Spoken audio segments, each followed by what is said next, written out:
Oh, sorry.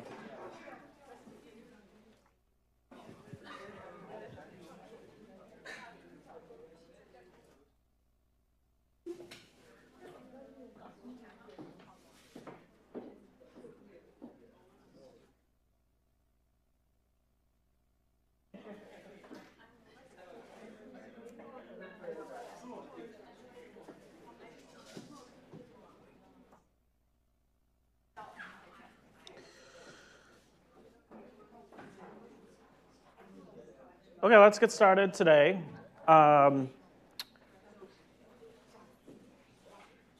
Midterm is coming up. Will be available Friday at midnight. So that's the morning of Friday. That's when midnight occurs. It's actually on Friday, not at 12 a.m. So be aware you have Friday, Saturday, Sunday, and Monday to do the exam. Again, the exam is structured so that you shouldn't need to take the entirety of the time. You can use all the time. I know some of you have other exams during those time periods. Again, the exam is really meant so that you can choose when to do it, so that we can avoid conflicts.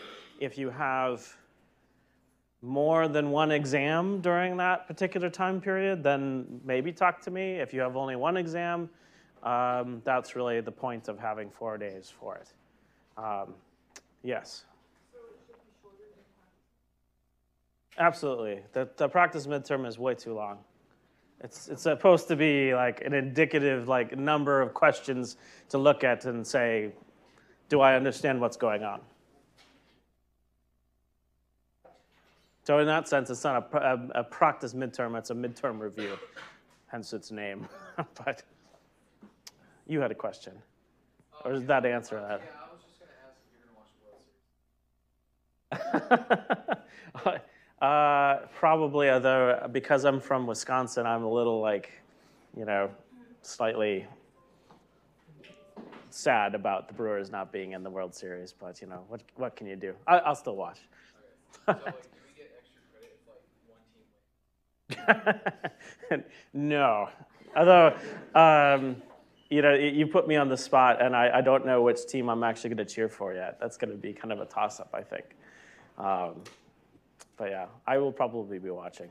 The real consequence of this is that I'll probably make some weird, reference to the World Series happening at the same time. Which, don't worry, if those of you who either do not know what the rules of baseball are, don't care about baseball, and/or do not like baseball, don't worry about it. It won't, reflect poorly or well on your grades. So, yeah. Any other questions? Again, next Thursday, it is going to be a midterm review. I'm going to go through as many of those questions on the midterm review as possible.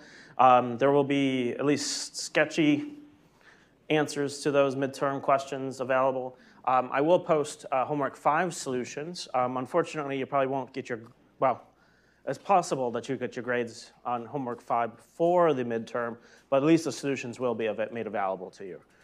So if you have questions on that, before you get feedback, let me know. I will try to answer them as best I can. Any other questions? Yeah. So you said the midterm review questions are longer than that.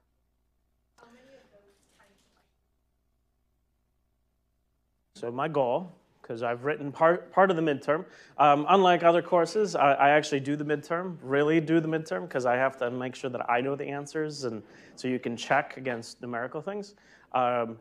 It's about 2/3 of the way done. There are 4 questions right now, and that is my goal. They're going to be significantly shorter than the midterm questions.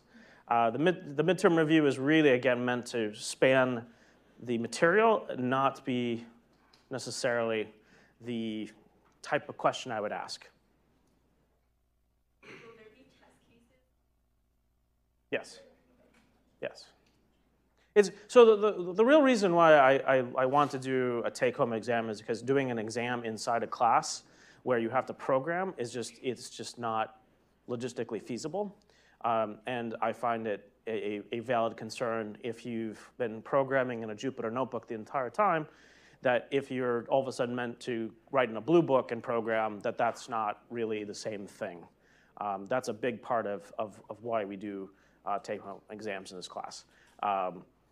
Just to be fair, you're practicing, you're not writing by hand code, because there's all sorts of things that happen when that occurs. So that's really the thing. There is going to be coding, there will be analytical solutions asked on the midterm, but it is going to be significantly shorter in terms of the time it should take you than a homework. For two reasons. One is that you have a shorter amount of time, and B, you're not allowed to work with your group or whatever, which means that it's going to be individual, which also will take more time to do the same question. So keep all that in mind when you're preparing for the exam. Oh, there's one other thing I want to mention. So as hard as I try, I come up with all new questions every midterm.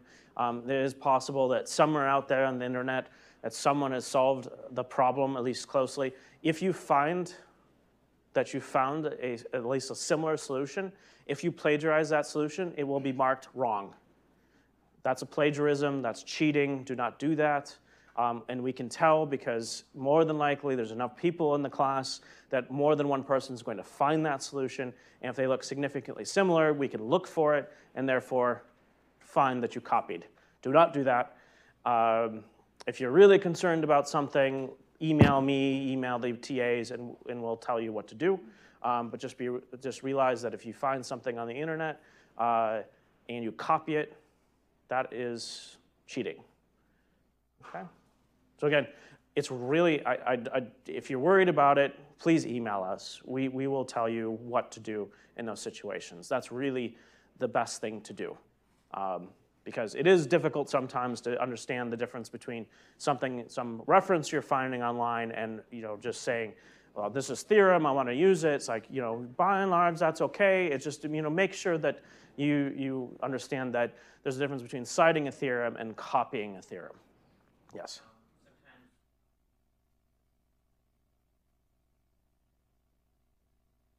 Yes. So as long as you define the notation clearly enough, that's fine. Just be aware that if it's really difficult to go between the two, or you don't define various things, that we will mark it wrong because we have no idea what you're talking about. I mean, we could probably guess. Don't make it harder for me and the other graders to grade you than just don't do that. That's going to be a not good thing for you in general. Any other questions? All right. So we're going to continue on with our ODE methods discussion. So we're going to start in like error analysis. We've gone through a few different types of ODE methods, or methods to solve ODEs. And we really haven't talked much about why some of these methods might be better than the others, although there's some indication of why that is.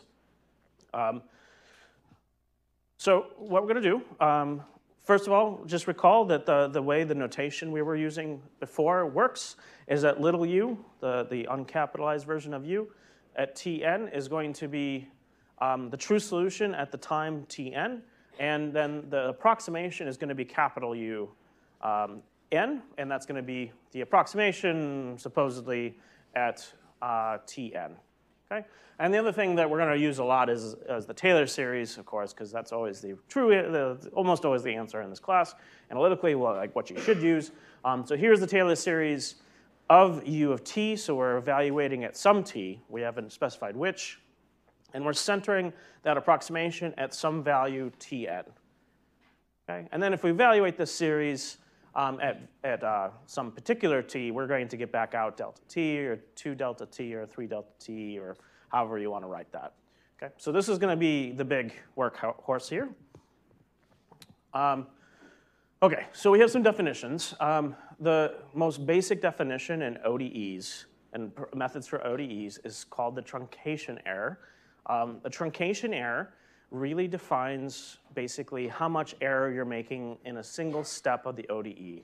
So if you have all the information for the solution at Tn, even the exact solution in this case, and you want to measure the error you're making approximating Tn plus 1, the solution at Tn plus 1, that's the truncation error. All right. So there's a little subtlety here that I do want to call out, and I'll try to do it multiple times. The way that we generally define the truncation error is through the difference form. So that means that we have the difference between un plus 1 and un, so it looks like the finite difference is being used directly. And then we have the f of Tn, so this is for Euler, of course. This is the form that we want to take and define the truncation error. So truncation error is going to be this capital T. It's dependent on t and u, because those are the inputs for this. And it's also dependent on delta t, because that's going to be the real kind of meat of the truncation error. And it's going to be the difference between the left-hand side and the right-hand side here, because if this is exact, if un, capital Un plus 1 and un over delta t is equal to f, if this was exact, that would be 0. Right? The difference between these two things would be 0. The difference is going to indicate the error that we're going to find. So the one step between these things, this is the approximation. These two values are the true solution. And what that means is that we can plug in little u. This is going to be the Taylor series, right? And we can write the Taylor series in terms of the true solution, not the truncate, not the the approximation. We don't know what the approximation is doing necessarily. We take the difference divided by delta t. So the other way that you can define this, and I'll go in a little bit more detail, is if you use the update formula version of this. So you multiply both sides by delta t, move the un over to the right-hand side, you get un plus 1 is equal to un plus delta t times f. That will give you a different value of the truncation error, okay? Because of the delta t moving over to the other side. So we have to be a little bit careful about that. You're actually going to get a different order of accuracy because of that, and that's a different thing. All right. So I recommend to go back to this form whenever you can and use this in order to calculate the truncation error. Otherwise, you're going to be off by a order of delta t. So let's look at this real quick. So this is the basic definition for Euler. So we're going to define that a method is consistent, which means it's, we're actually approximating the ODE in a way that as delta t goes to 0, that the truncation error also goes to 0. Basically, we're doing the right thing. Somehow we're using the right approximations, and we want this to happen. So as long as there's a delta t inside of our error, and so as that delta t goes to 0, we're okay. All right, so that's consistency. That's one half of talking about convergence, and we're going to leave the other half for a little later because it's a little bit more complicated, but just keep that in mind. And then we also say things are order p accurate, so this is the order of convergence definition. And it's very similar to what we had before. We're just rewriting it in a different way. It's basically we have the truncation error, we have some norm on the truncation error, so this could be just, the truncation error. If you have a system of equations, then maybe you want to put a norm on this. So somehow we're measuring the truncation error, and it's bounded by some constant capital C times delta t to the pth power. And so very similar to what we have had before, we have this idea that delta t and that power p is going to say the order of convergence. So if p was equal to 1, we'd have first order convergence. P was equal to 2, we'd have second order, third order, fourth order, and so on. Okay. So it's really talking about how fast is that convergence or that error, the truncation error, going to 0 as we decrease delta t. Similarly, we can talk about capital N if we have a certain number of points on a finite time interval. As the points go to infinity, you should be able to make the exact same type of thing because delta t and capital N, the number of time steps we're taking, are related to each other. So this also implies that if we have a consistent method, that means that p is greater than 0. Right? If p wasn't greater than 0, we'd have delta t. As delta t gets bigger, that this is growing, which is not good. That would mean that the previous statement is untrue. So as long as we can show that something like this occurs, that and p is greater than 0, then the method actually is going to be consistent as well. So very similar types of ideas. All right, so consistency and proving order of convergence is fairly straightforward type of operation. We just do some algebra, and it has to do with the Taylor series. Here is the Taylor series. I've written it up to one more order of magnitude on the board here. But what I want you to do, just so you have a little bit of, try to do this yourself before I show you the algebra to do this, try this with forward Euler. Okay? So in the forward Euler case example, going back here, this is the definition of the truncation error. So that's what I want you to calculate. You have UTN plus 1 and UTN. Okay? That's a Taylor series. Plug the Taylor series for Tn plus 1 and UTN into there, and then figure out what this value is. Okay? And recall that f at Tn UTN also has a representation. We know actually what that is. Okay, so also keep that in mind. And then the truncation error is going to be all that's left over after you plug in those things. You simplify it, and you're going to find that it's going to hopefully, in this case, be delta t to some power. Okay, so try that out. I'll give you a few minutes for that. It should come out to first order. That's the hint to the solution. Always you can look for it in the notes as well. Try to do it yourself, though. This is an algebraic exercise, and then we'll go through that, and then we'll also do the leapfrog, which is a little bit more complicated. But this is kind of a key piece of the analysis of ODE methods. So, and this is the simplest case we're ever going to do, for better or for worse. So definitely try to do it, and then I'll give you, say, 3 minutes to give it a whirl. All right. So go to it, talk to your neighbor, check your answer with your neighbor, do all that type of fun stuff, and we'll come back.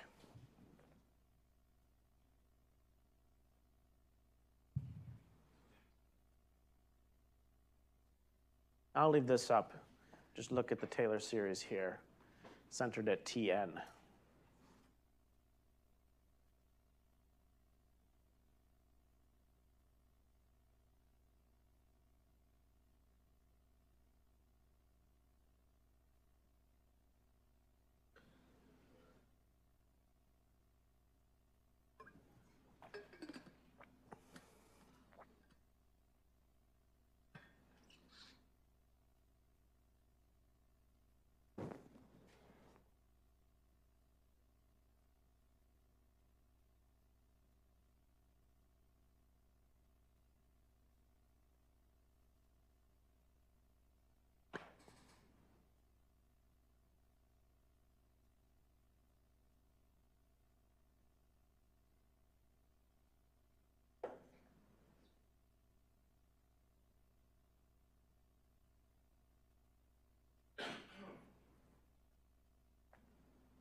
I don't hear a lot of neighbor checking.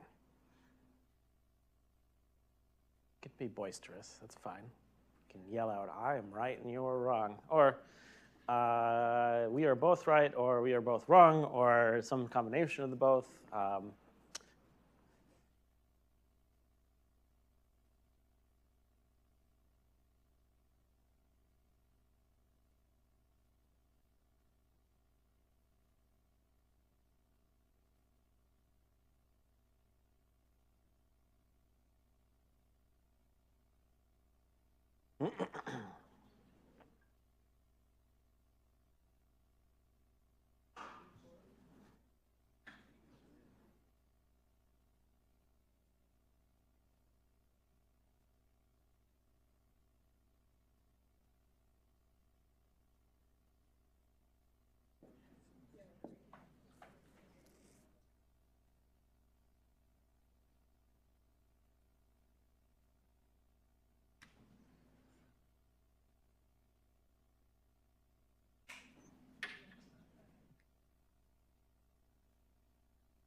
All right, so Taylor series, always good to write down. One thing that I somewhat suggest, a lot of these things, is you're going to be writing down the same Taylor series a lot. So being able to understand how you go from, say, this general Taylor series to very specific ones is not a bad thing to be very comfortable with. In this case, what's UTN?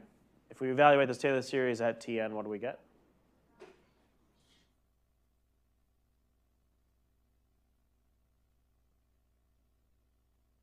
Just UTN. I guess that's the center of the Taylor series. It's best be exact at that point.